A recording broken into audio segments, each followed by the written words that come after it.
दक्षिण भारत का जो क्लासिकल म्यूजिक है ना, उसकी खूबसूरती, उसकी गहराई कमाल की है। लेकिन क्या आपने कभी सोचा है कि इसके नाम में ही एक बड़ा मजेदार राज छुपा हुआ है? तो चलिए आज इसी संगीतमय पहेली को सुलझाने की कोशिश करते हैं। तो चलिए शुरू करते हैं।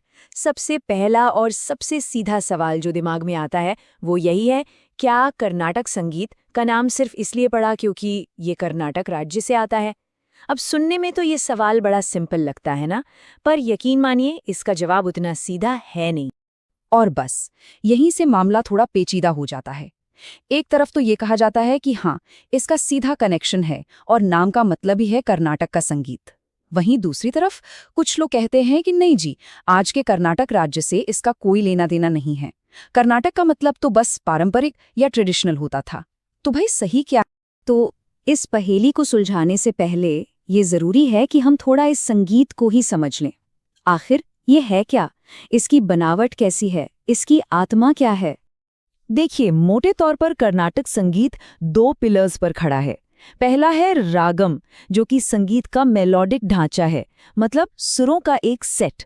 और दूसरा है तालम, जो कि रिदम का साइकिल है, यानी लय। इन्हीं दोनों के मेल से वो जादू बनता है जिसे हम कर्नाटक संगीत कहते हैं।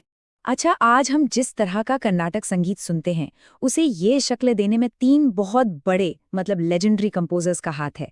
इन्हें संगीत की त्रिमूर्ति भी कहा जाता है। ये हैं श्यामा शास्त्री, त्यागराज और मुथुस्वामी दीक्षितार। पर यहाँ एक बहुत ही दिलचस्प बात है।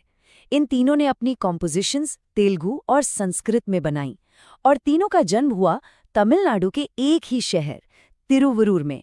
जी, तमिलनाडु में, कर्नाटक में नहीं।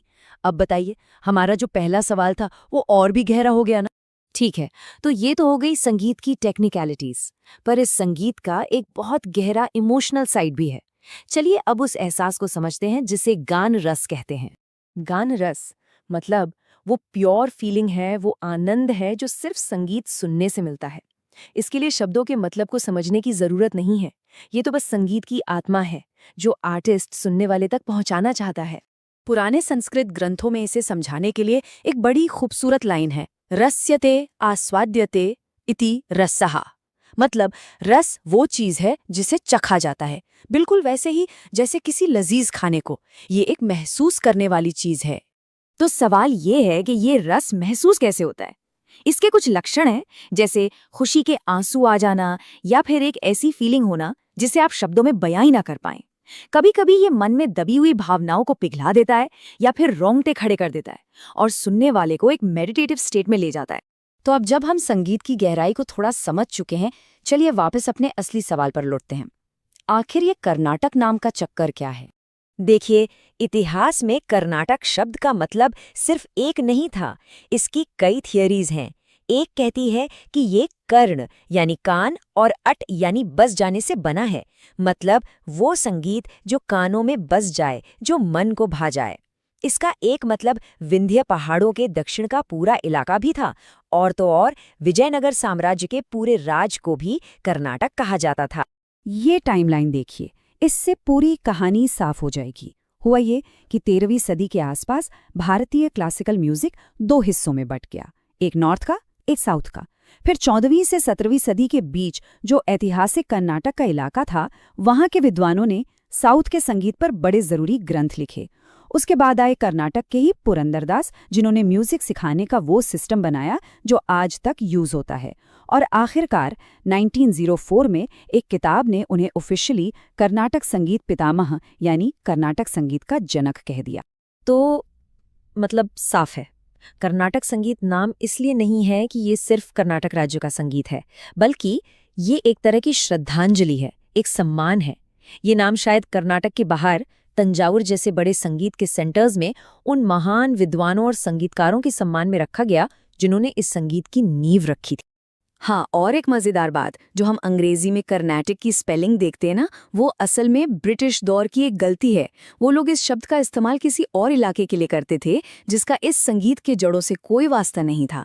सही शब्द कर्नाटक ही है। तो ये तो हुई इतिहास की बात, पर ये संगीत आज भी जिंदा है। और मजे की बात यह है कि अब टेक्नोलॉजी भी इसमें अपना रोल निभा रही है। देखते हैं कैसे। अब जरा आज के आर्टिस्ट के नजरिए से सोचिए, जब आपके पास गाने के लिए 1000 से भी ज्यादा राग हों, तो आप एक ऐसा कॉन्सर्ट कैसे डिजाइन करेंगे जो सुनने में अच्छा भी लगे, अलग भी हो और बोरिंग भी ना हो? ये एक बहुत बड़ी चुनौती है। ये जो आप देख रहे हैं ना, ये इसी मुश्किल को दिखाता है। ये एक नेटवर्क डायग्राम है जिसमें हजारों पुराने कॉन्सर्ट्स का डेटा है कि किस राग के बाद कौन सा राग गाया गया। देखिए कितना उलझावा जाल है ये।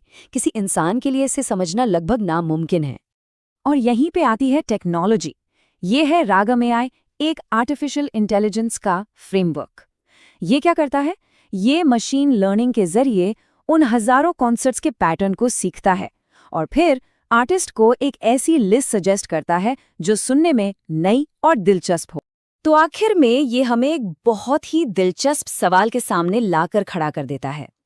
जैसे जैसे टेक्नोलॉजी इस सदियों पुरानी कला को डीकोड करने में हमारी मदद कर रही है, क्या ये भी हो सकता है कि हम गान रस के यानी उस म्यूजिकल आनंद के कुछ नए रूप खोज लें? सोचिए जरा, संगीत और टेक्नोलॉजी का ये मेल हमें भविष्य में कहाँ ले जा सकता है।